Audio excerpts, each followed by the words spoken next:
bonjour Thierry Génotet. Donc pour Automobile Propre, on a la chance de vous interviewer en début de mondial pour parler de votre grande nouveauté, l'Ampera i, grande nouveauté électrique. On sait que le mondial est très orienté véhicule électrique aujourd'hui. Vous avez un argument de poids avec ce véhicule. Est-ce que vous pouvez nous en dire plus sur ses capacités réelles ? Eh bien, nous sommes persuadés chez Opel qu'avec l'Ampera i, on a redéfini les contours de la voiture électrique parce qu'aujourd'hui, avec plus de 500 km d'autonomie, 500 km d'autonomie NEDC, nous sommes persuadés que nous avons évité l'écueil des voitures électriques jusqu'à aujourd'hui, c'est-à-dire l'autonomie. 500 km d'autonomie, vous pouvez me rétorquer, mais est-ce que ce sont de vrais kilomètres autonomes, réalistes? Tout à fait. On a fait les mêmes tests, mais en WLPT. Vous savez que c'est la nouvelle norme qui sera mise en place à partir de 2018 sur tous les constructeurs, chez tous les constructeurs. Ces normes ressemblent un petit peu plus à une utilisation quotidienne de la voiture, c'est-à-dire qu'on utilisera la radio, la clim. Eh bien, ces normes nous indiquent 380 km d'autonomie. Donc, on est absolument convaincu que cette voiture a résolu le problème de la voiture électrique, c'est-à-dire l'autonomie. Puis un dernier petit exemple, si vous me le permettez. Oui. Nous avons 2 ingénieurs qui sont partis de Londres, Piccadilly Circus, pour venir ici, porte de Versailles. Ils l'ont fait le week-end dernier. Ils ont fait 417 km avec une seule charge. Et puis l'ordinateur de bord leur indiquait encore 80 km d'autonomie. Donc c'est une vraie autonomie de plus de 500 km. Très bien. Un réel exemple donc qui confirme les prétentions du véhicule. D'un autre côté, effectivement, la question va être orientée vers le réseau. On a eu dans le passé un très bon véhicule de chez Opel que je connais bien, qui est donc l'Opel Ampera. Malgré tout, le fait d'avoir un réseau un petit peu anecdotique sur ce véhicule a un petit peu fait qu'elle n'a pas eu le succès qu'elle aurait dû escompter. Est-ce qu'avec l'Ampera i, vous allez déployer vraiment en force cette partie-là ? Ouais. Alors, j'aimerais juste relativiser le mot succès. Je pense que ça a été un vrai succès pour nous. C'est un vrai succès d'abord marketing, c'est-à-dire qu'on a engagé la marque vers l'électricité, et ça c'était déjà un premier pas. C'était aussi un premier pas pour nos ingénieurs, c'est-à-dire que de l'Ampera, on a appris beaucoup.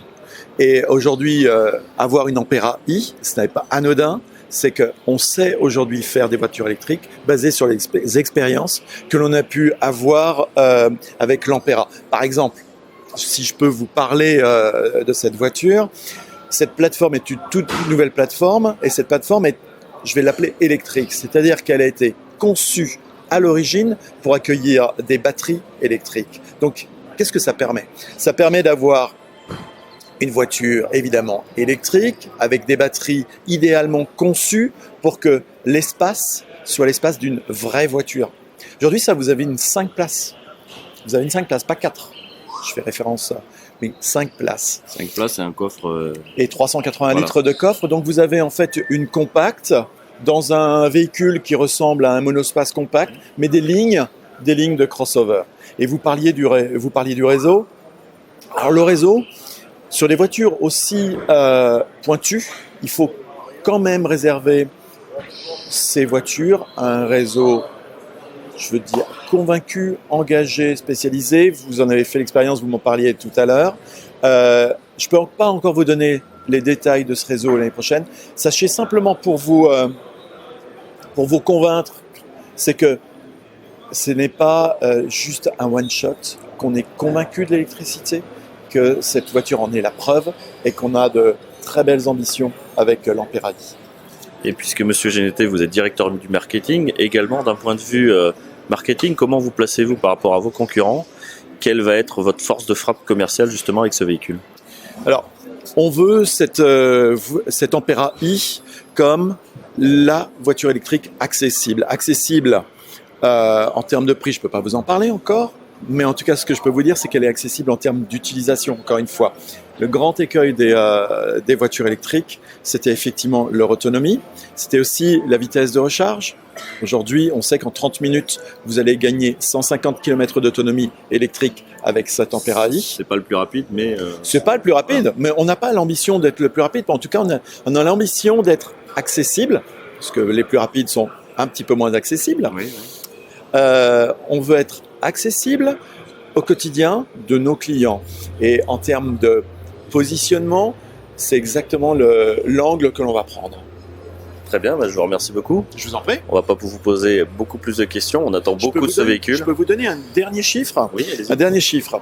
On s'est amusé chez Opel à mettre notre Ampere-i en face de nos voitures les plus sportives. Parce que le dernier point que vous savez donc, c'est que cette voiture fait 204 chevaux, un équivalent de 204 chevaux. Et elle est capable de faire 0 à 50 km/h en 3 secondes 2. Donc en face de nos sportives, elle était devant. C'est vraiment une voiture qui est à la fois accessible, l'accessibilité électrique, mais aussi extrêmement performante et sportive. D'ailleurs, c'était marrant de voir que le démarrage de votre partie commerciale sur ce véhicule, c'était de parler de performance. Exactement. On l'utilisera dans nos communications, vous verrez. Très bien. Merci beaucoup, M. Genesy. Je vous en prie. Au revoir.